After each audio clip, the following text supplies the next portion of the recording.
Hello students, welcome in confidence classes. Myself Rohit Gupta.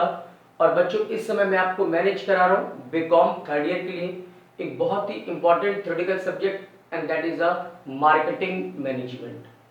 बच्चों आज से मैं आपको नेक्स्ट चैप्टर स्टार्ट करने चल रहा हूँ मार्केटिंग का and the chapter name is product planning and development. एक जैसा मैंने आपको पिछली वीडियो में भी समझाया था कि छोटा सा ये टेक्निकल पॉइंट आप लोगों के साथ फंस सकता है कि मैं अभी स्क्रीन पर इंग्लिश एडिशन का असाइनमेंट लेके चल रहा हूँ। मैं पहले ये चैप्टर इंग्लिश एडिशन से खत्म करा दूंगा। हिंदी एडिशन वालों में भी ये क्वेश्चंस होंगे या इस जैसे क्वेश्चंस होंगे वो से निपटाते चले इस वीडियो के साथ ही साथ। बाद में मैं हिंदी एडिशन के भी असाइनमेंट उठाऊंगा और जो रिमेनिंग क्वेश्चन रह गए मैं उस पर डिस्कस कर लूंगा। ठीक है, तो फर्स्ट ऑफ ऑल हिंदी हो या इंग्लिश, आइए आप इस क्वेश्चन पर गौर करिए। आपको मेंशन कर रहा है, एक क्वेश्चन है, डिफाइन द टर्म प्रोडक्ट। उत्पाद से क्या आशय है? Discuss the classification of product with suitable example.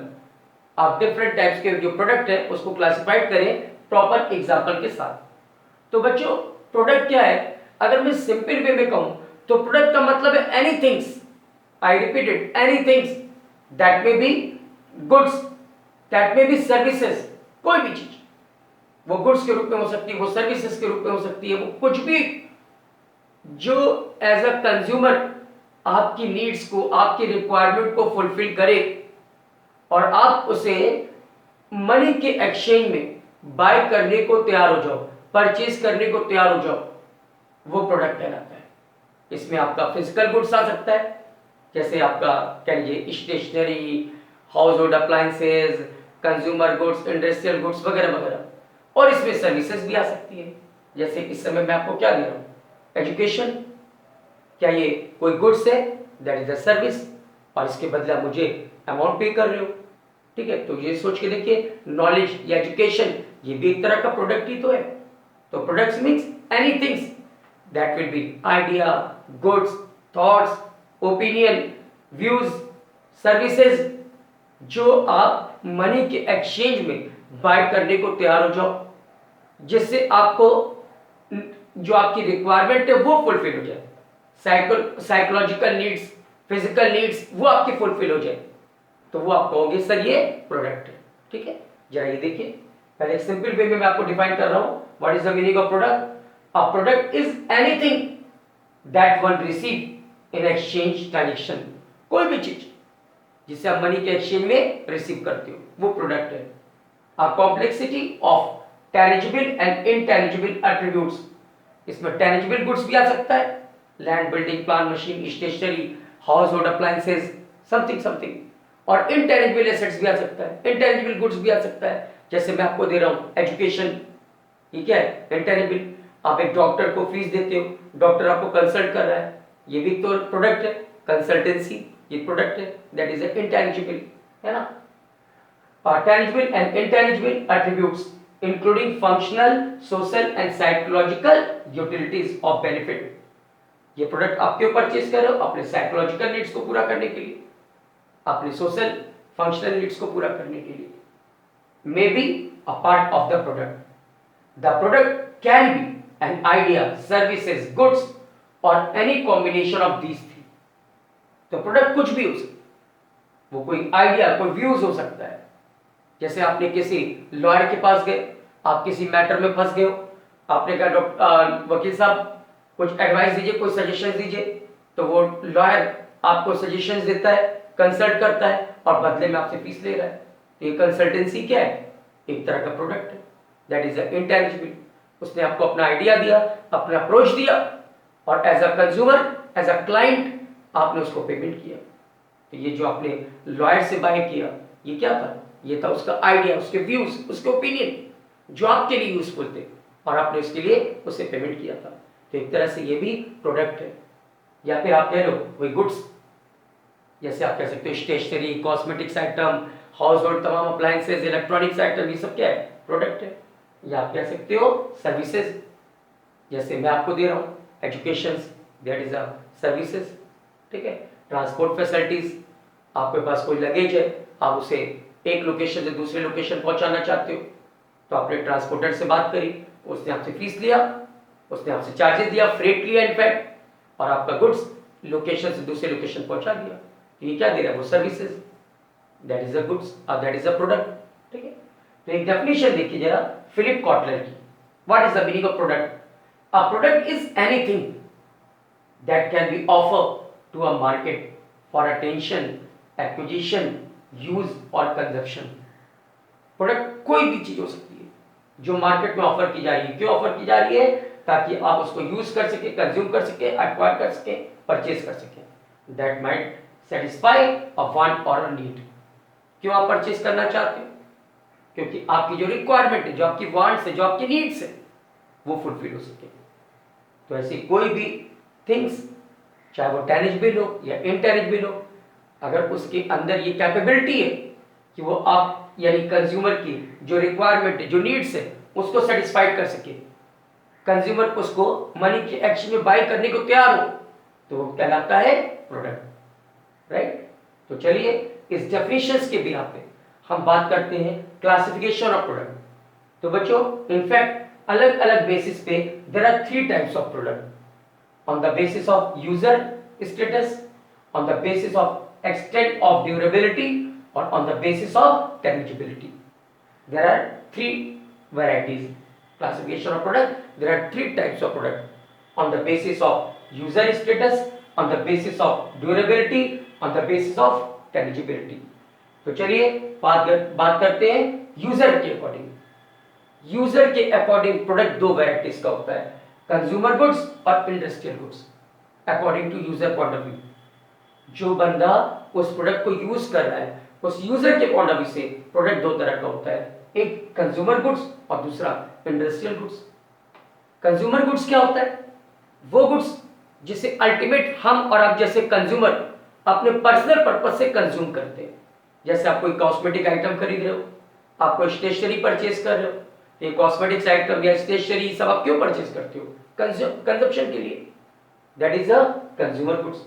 Soap, oil वगैरह वगैरह, that is a consumer goods. Right? Industrial goods, industrial goods क्या होता है? इंडस्ट्रियल गुड्स बच्चों वो प्रोडक्ट है जो हम और आप जैसे कंज्यूमर के लिए नहीं होता, ये अल्टीमेट कंजप्शन के लिए नहीं होता। वास्तव में कोई भी फैक्ट्री, कोई भी इंडस्ट्री जो इंडस्ट्रियल गुड्स मैन्युफैक्चर करती है, वो इंडस्ट्रियल गुड्स हम और आप जैसे कंज्यूमर के लिए नहीं है। ये इंडस्ट्रियल गुड्स किसी और इंडस्ट्रीज के लिए है, जो इंडस्ट्रीज इस इंडस्ट्रियल गुड्स को एज अ इनपुट अपने यहां यूज करेगी, फर्दर प्रोडक्शन करके इससे कुछ और फाइनल आउटपुट प्रोड्यूस करेगी। That's called industrial goods. मैं फिर रिपीट करता हूं, इंडस्ट्रियल गुड्स का मतलब है वो गुड्स जो हम और आप जैसे अल्टीमेट कंज्यूमर के लिए नहीं है। जो भी इंडस्ट्री ये इंडस्ट्रियल गुड्स मैन्युफैक्चर करती है, ये इंडस्ट्रियल गुड्स किसी दूसरी इंडस्ट्रीज के लिए मैन्युफैक्चर किए जाते हैं। ये दूसरी इंडस्ट्रीज वो इंडस्ट्रीज है जो इन इंडस्ट्रियल गुड्स को अपने यहां एज ए इनपुट कंज्यूम करती है और उसमें फर्दर प्रोसेस करके कुछ और फाइनल प्रोडक्ट बनाती है। That's called industrial goods. आपको मैं इसका एक छोटा सा एग्जांपल देता हूं। सपोज करो मेरी इंडस्ट्री कॉस्मेटिक आइटम बनाती है, मेरी इंडस्ट्री सोप, ऑयल वगैरह बनाती है, तो हम जो आउटपुट कर रहे हैं वो क्या है? आपको सर ये आउटपुट तो हम जैसे कंज्यूमर के लिए है, तो ये कंज्यूमर गुड्स। ओके, सपोज करो मेरी इंडस्ट्री आयरन से, आयरन यानी लोहा, मेरी इंडस्ट्री आयरन से स्टील बनाती है, आयरन से स्टील बनाती है, स्टील के चादर बनाती है। अभी आप बोलो, क्या ये स्टील आप जैसे कंज्यूमर के लिए बनाया जा रहा है? क्या आप स्टील परचेस करोगे? आपको सर हम लोग स्टील क्या करेंगे, हमें स्टील से क्या मतलब? हाँ, हम स्टील के बर्तन यूटेंसिल यूज करते हैं, तो हम स्टील के बर्तन यूज करते हैं, वो हमारे लिए यूजफुल है, बट हम स्टील क्या करेंगे? तो मैंने कहा सर फिर एक बात बताओ, मेरी फैक्ट्री, मेरी इंडस्ट्री आयरन से जो स्टील के चादर बना रही है, मैं इसका क्या करूं? ये मैं किन लोगों के लिए प्रोड्यूस कर रहा हूं? तो आपको सर ये स्टील जो आप बना रहे हो, स्टील चादर बना रहे हो आप, ये आप किसी स्टील इंडस्ट्रीज को सेल आउट करो, ऐसी स्टील इंडस्ट्रीज जो इन स्टील को परचेज करके अपने आप फर्दर मैन्युफैक्चरिंग करके इससे स्टील के बर्तन बनाएगी। वो स्टील के बर्तन हम और आप जैसे कंज्यूमर के लिए यूज होंगे। लेकिन आपकी स्टील की चादर, आपकी स्टील अभी फिलहाल हमारे लिए कोई यूज की नहीं है। तो हम मेरे को देखिए, अब आप, मैं जो प्रोडक्ट मैन्युफैक्चर कर रहा हूं स्टील, आयरन से स्टील जो बना रहा हूं वो क्या है? वही तो है इंडस्ट्रियल गुड्स। क्योंकि मेरा आउटपुट आप जैसे अल्टीमेट कंज्यूमर के लिए नहीं है, मेरा आउटपुट है उन लोगों के लिए जो कोई और इंडस्ट्रीज हैं, वो अपने यहां मेरे प्रोडक्ट को एज अ इनपुट यूज करेंगी, उसमें फर्दर प्रोडक्शन करके, फर्दर और तमाम चीजें इनकट करके, फर्दर और एक्टिविटीज करके फिर वो फाइनल प्रोडक्ट जो बनाएंगी वो आपके लिए कंजप्शन होगा, वो आपके लिए कंज्यूमर गुड्स होगा। लेकिन मेरा इंडस्ट्री जो प्रोडक्ट बना रही है यानी स्टील, वो कहलाएगा इंडस्ट्रियल गुड्स। तो यूजर के पॉइंट ऑफ व्यू से प्रोडक्ट दो तरह का होता है। एक वो प्रोडक्ट जो अल्टीमेट कंज्यूमर के लिए तैयार किया जाता है, दैट्स कॉल्ड कंज्यूमर गुड्स। और एक वो प्रोडक्ट जो इसलिए मैन्युफैक्चर किया जाता है ताकि ये प्रोडक्ट किसी और इंडस्ट्रीज के लिए बतौर इनपुट वो एज अ रॉ मटेरियल अपने यहाँ यूज करें। जैसे इस एग्जांपल में मेरी इंडस्ट्री आयरन से स्टील बना रही है, तो मेरे स्टील क्या कहलाएंगे? Industrial goods. इस स्टील को मैंने किसी दूसरी इंडस्ट्रीज को दिया, सोल्ड आउट किया, वो इंडस्ट्री इस स्टील से लेकर के स्टील के बर्तन बना रही है, तो वो जो स्टील के बर्तन बना रही है वो क्या है? वो है कंज्यूमर गुड्स। तो आपको दोनों की मीनिंग समझ में आई? मैंने आपको एग्जांपल भी दे दिया। कंज्यूमर गुड्स में आ सकता है किसी भी तरह का cosmetic item, stationery item, household appliances वगैरह वगैरह जो हम और आप एज अ कंज्यूमर यूज करते हैं। और इंडस्ट्रियल गुड्स में आता है वो चीजें जो किसी और इंडस्ट्रीज के लिए बतौर इनपुट यूज होती हैं। जैसे मैं आपको एग्जांपल दे रहा हूं स्टील, ठीक है? कुछ और भी एग्जांपल सोचिएगा। आगे बढ़े। ड्यूरेबिलिटी मतलब प्रोडक्ट की लाइफ कितनी है, इसके ऊपर डिपेंड है प्रोडक्ट की फर्दर दो और वैरायटी। प्रोडक्ट की लाइफ कितनी होगी इसके ऊपर डिपेंड करता है। प्रोडक्ट दो तरह के होते हैं लाइफ के according. Product has two types and that is a durable goods, non durable goods. Durable goods स्थायी वस्तुएं आप कह सकते हो, ऐसे प्रोडक्ट जो लॉन्ग लाइफ होते हैं, एक बार वो मैन्युफैक्चर हो जाए तो उसके बाद उसे कई साल तक आप कंज्यूम कर सकते हो। वो उतनी जल्दी कंज्यूम करके खत्म नहीं कर सकते आप, उसकी लाइफ लॉन्ग लाइफ होती है। जैसे आप कह सकते हो हाउस होल्ड अप्लायंसेस, मेरी कंपनी फर्नीचर बनाती है, मेरी कंपनी इलेक्ट्रिक इक्विपमेंट्स बनाती है, तो फर्नीचर, इलेक्ट्रिक इक्विपमेंट्स क्या ये 2-4 दिन के लिए यूज के लिए होते हैं? क्या 2-4 दिन में इसकी लाइफ खत्म हो जाएगी? ये तो लॉन्ग लाइफ होती है, एक बार परचेस कर लो, साल 2 साल 6 महीने की फुर्सत। ये क्या है? Durable goods. दूसरा है non durable goods. Non durable goods का मतलब वो प्रोडक्ट जिसकी लाइफ कह सकते हो आप चंद घंटों की है, ओनली फ्यू आवर्स, या शायद चंद दिनों की। और अगर आपने इस तरह के प्रोडक्ट को उसके टाइम के अंदर यूज नहीं किया तो ये प्रोडक्ट पूरी तरह से वेस्ट हो जाएगा, फिर ये फर्दर किसी और लायक रह ही नहीं जाएगा। इसकी लाइफ केवल चंद घंटों की होती है या चंद दिनों की, 2-4 दिन या 2-4 घंटे, that's all. That's called non durable goods. Example देखिए, वेजिटेबल, फ्रूट्स, मिल्क। सबसे अच्छा एग्जांपल आपको देता हूं मैं, मिल्क। सुबह सुबह आपके पास मिल्क आया, अब उसको आराम से 10-15 दिन, महीने भर यूज करिए, है ना? जैसे फर्नीचर पर यूज करते हो 4-6 महीने, वैसे इसको भी जो सुबह सुबह मिल्क आया उसको 6.5 महीने आराम से यूज करते रहिए। पॉसिबल है? आपको भी नहीं सर। अगर आपने जिस दिन मिल्क कंपनी से, मैन्युफैक्चरर से लिया, उस दिन उसे पूरी तौर पर यूज नहीं किया तो अगले दिन दूध का दही बन जाएगा, यानी वेस्ट हो जाएगा, वो उस फॉर्म में थोड़ी रहेगा। क्या मिल्क आप 2-4 दिन यूज कर सकते हो क्या? सेम लाइक वेजिटेबल, कितनी दिन की लाइफ होती है? मुश्किल से 2-4 दिन, 10 दिन की, उसके बाद वो वेस्ट। फ्रूट्स वेस्ट, है ना? ये सब कहलाता है बच्चों नॉन ड्यूरेबल गुड्स, यानी एक ऐसे गुड्स जो लॉन्ग लाइफ नहीं होते, जिसे इमीडिएट कंज्यूम कर लिया जाना चाहिए। इसकी लाइफ या तो चंद घंटों की होती है जैसे मिल्क, या फिर चंद दिनों की जैसे फ्रूट्स एंड वेजिटेबल्स। और अगर इसकी लाइफ के अंदर आपने इस प्रोडक्ट को यूज नहीं किया, देन आफ्टर दैट पीरियड ये प्रोडक्ट पूरी तरह से वेस्ट हो जाएगा, फिर ये फर्दर किसी कंजप्शन के लायक ही नहीं रह जाएगा, and that's called non durable goods, right. फिर बात करते हैं टेंजिबिलिटी, स्पर्शनीयता। अगर आपका मीडियम में दिए तो स्पर्श के आधार पर, टेंजिबिलिटी के आधार पर प्रोडक्ट दो तरह का होता है, एक होता है टेंजिबल गुड्स और दूसरा होता है नॉन टेंजिबल गुड्स यानी सर्विसेज। एक एग्जांपल आपको मैं देता हूं। सपोज करो मैं एक शॉपकीपर हूं, मैं स्टेशनरी के आइटम बेच रहा हूं, कॉस्मेटिक के आइटम बेच रहा हूं, इलेक्ट्रॉनिक आइटम बेच रहा हूं, कंप्यूटर पार्ट्स बेच रहा हूं, तो मेरे प्रोडक्ट क्या कहलाएंगे? मेरे प्रोडक्ट कहलाएंगे टेंजिबल गुड्स।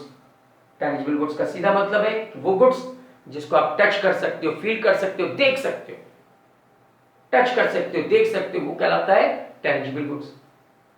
और दूसरा होता है इनटेंजिबल गुड्स, इसमें आते हैं आपके सर्विसेज, जिसको शायद आप फील तो कर सकते हो लेकिन देख नहीं सकते, टच नहीं कर सकते, एहसास कर सकते हो आप।